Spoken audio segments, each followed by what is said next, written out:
अस्सलामुअलैकुम दोस्तों, क्या हाल है? ठीक ठाक हो? मैं आतिफ फ़हीर देसी व्लॉग्स। अल्हम्दुलिल्लाह मैं खैर खैरियत नाल हूं और उम्मीद करना सब दोस्त बहन भाई छोटे बड़े सब खैर खैरियत नाल होन। व्यूअर्स, आजकल मेरे व्लॉग्स थोड़े कम आ रहे हैं, डेली बेस ते नहीं आ रहे हैं। ओह्दी रीज़न है कुछ मुहर्रम है। मुहर्रम दे एहतराम दे विच बंदा एवें व्लॉग्स कम बना रहे जा रहे हैं। ते चाहे देहात हो शहर हो, ये साढ़े ते फर्ज है मुहर्रम दे एहतराम करना, साढ़े ते फर्ज है। ते फर्ज मतलब कि करना चाहिए अहले बैत वास्ते। उन्हें साढ़े लिए कुर्बानियां दित्तियां ने अपने दीन बचाने लई। ते हज़रत इमाम हुसैन अलैहिस्सलाम अपने दीन वास्ते खड़े हो गए सन, उन्हें शहादत पेश की। ते इसलिए एहतराम करना चाहिए मुहर्रम उल हराम दा। ते रोज़मर्रा के काम भी सारा कुछ हो भी जिंदगी का हिस्सा ने, वो भी करने चाहिए। ते जिंदगी हमें नहीं कटती। ते मैं व्लॉग अज बना रहा हूँ काफ़ी दिनों बाद कि थोड़ा टाइमिंग प्रॉब्लम भी है, थोड़ा मसरूफियत है जिस वजह से व्लॉग मेरा नहीं आ रहा। दूसरा मुहर्रम उल हराम है कि अजकल असी जट बंदे हाँ ते देसी लोग हाँ, तो सानू मसरूफियत काफ़ी ज़्यादा है। तो छिड़ी बैठे हैं, तुम दिखाने हैं।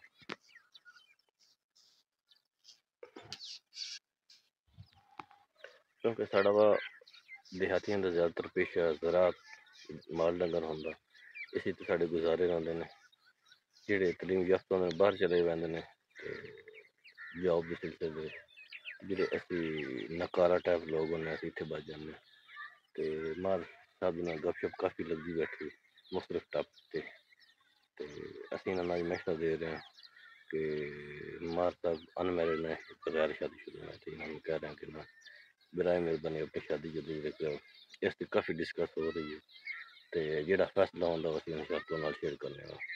हुण थोड़ा उठ के डंगर शंगर इहदे अदे पौंदे पैन मुख्तलिफ फसलां से, हुण बचा लगी ते साढ़े वरना थोड़ा एक होर डंगर शंगर भी खाने मतलब जफर साहब दे।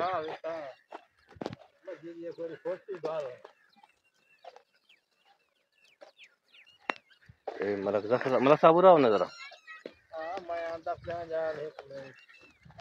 ये मलक जफर साहब दे डंगर ने।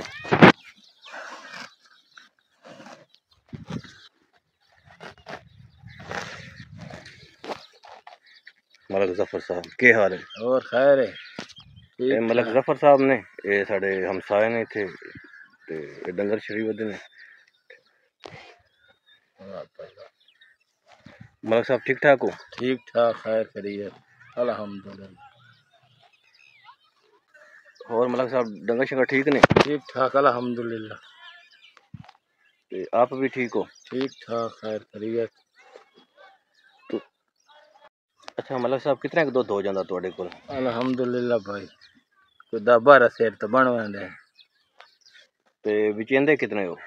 विचेंदे ही कुछ 5-4 सेर से हैं। माशाअल्लाह कोई घर रख लेने। माशाअल्लाह। ते डंगरा ते अच्छा गुजारा हो वैंदा ए इंशाअल्लाह अल्हम्दुलिल्लाह। माशाअल्लाह। ये मलक साहब दे डंगर ने ते 10-12 किलो दुध बन वैंदा ने ते जी, को 5-7 सेर बेच लैंदे ने ते बाकी बच्चे शच्चे आंदा ओ ते गुजारा ना नशा। माशाअल्लाह। मलक साहब काफ़ी मेहनती बंदे ने ते साढ़े हमसाए ने ते बहुत मेहरबानी मलक साहब, अल्लाह पाक तुहानू खुश रखे। मेहरबानी, शुक्रिया। खुदा हाफिज़। हमारे इमरान साहब ना शादी नहीं करते ते असीं अज इन्हां फोर्स करना हो किसी ने शादी करो। ते साढ़े बड़े अच्छे दोस्त ने, बहुत ही मेच्योर बंदे ने, बहुत साफ दिल नेक दिल बंदे ने हर बंदे वास्ते। अस जितने ऐसे पिंड च रहने हैं अपने बिरादरी के बंदे, उन्होंने लीड करते हैं, मतलब उन्होंने लीडर ने। खुशी कमी इन्हें मैनेज करनी होंगी, किसी की खुशी इन्हें मैनेज करेंदे ने। ते मतलब ये खाना पकाने जितना सिस्टम होता ना, मेहमान आते जाते हैं, खुशी शादी है तो जितना जितना भी निज़ाम है इमरान साहब मैनेज करने साढ़ा। इन्होंने कोई खाना पकाना जो होंदा सारा कुछ अरेंज इन्हें करना।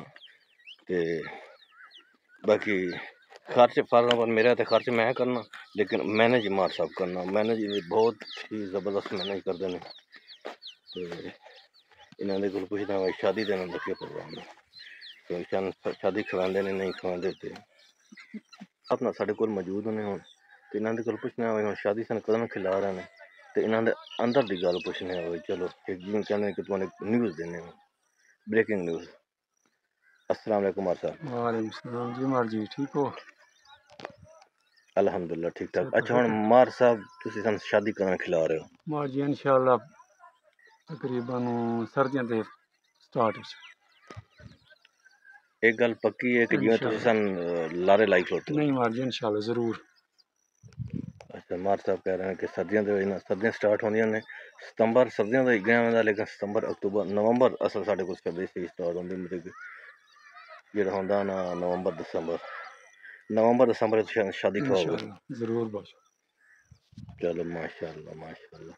मार साहब साढ़े निहायत ही प्यारे भाई भी हैं, असल ना मेरे वाले साहब दे कज़न ते साड़ी एज तकरीबन बराबर है, ते असीं भाई एक दूए करके बोलने। मैं छोटा हूँ, ये बड्डे ने, इन्हां नूं थोड़ा रिस्पैक्ट होर देनी पौंदी है, ते शादी नहीं करदे पैसे मैं इन्हें फोर्स किया विलाग बनांदे पिया ते तुस कमेंट करना कि तकरीबन 35 एज हो चुकी मेरी ते इन्हां दी बराबर एज है, ये मेरे तो कोई 6 माह बड्डे ने, ते शादी लेट है, ते तुसीं दस्सना भी फैसला हुण गलत कर रहे हैं या ठीक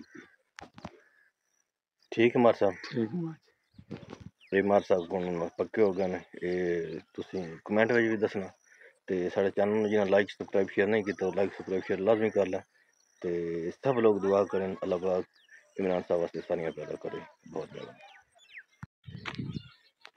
अच्छा व्यूअर्स ना हर किसी के अपने अपने ज़िंदगी के मसले मसाइल होंदे ने, ते मार साहब ते कुछ जान बुझ के भी शादी वालू कतरांदे ने, ते अल्लाह पाक सारियां पैदा करे। मैं हुण मार साहब तो थोड़ा दूर आ गया वां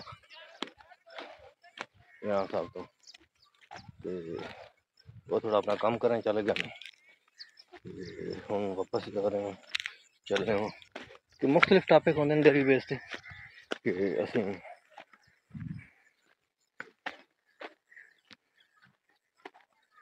जेह्ड़े उजागर करने होंदे ने, कोई देहातां दे मसले मसाइल होंदे ने। साडा जेह्ड़ा है दूसरा छोटा जिहा पिंड है, ओह्दा कल्चर तुसीं तकरीबन इसनूं वेख भी चुके हो, ते साडा थोड़ा पिंड असीं थोड़ा बैकवर्ड इलाके च रैह्ने हो, ते उत्थे हजे भी पुराने दौर के मुताबिक लाइफ गुजारी जाती है। ते फिर शाम का टाइम हो गया, ते हुण असीं सारा कुछ कम्म काज का टाइम हो गया, बाकी हुण जाने घर नूं, ते इस वक्त असीं तुहाडे कोल इजाजत असीं अपना ब्लाग इत्थे एंड करने आं, स्प्रे भी कर लिया असीं, बाकी जनाब साहब को सारी असीं ओह्दी शादी दा आइडिया लै लिया, ते किसी ब्लाग दा एंड करती है कि हंसते रहो वसते रहो जियां तारा चढ़ो। बहुत मेहरबानी शुक्रिया।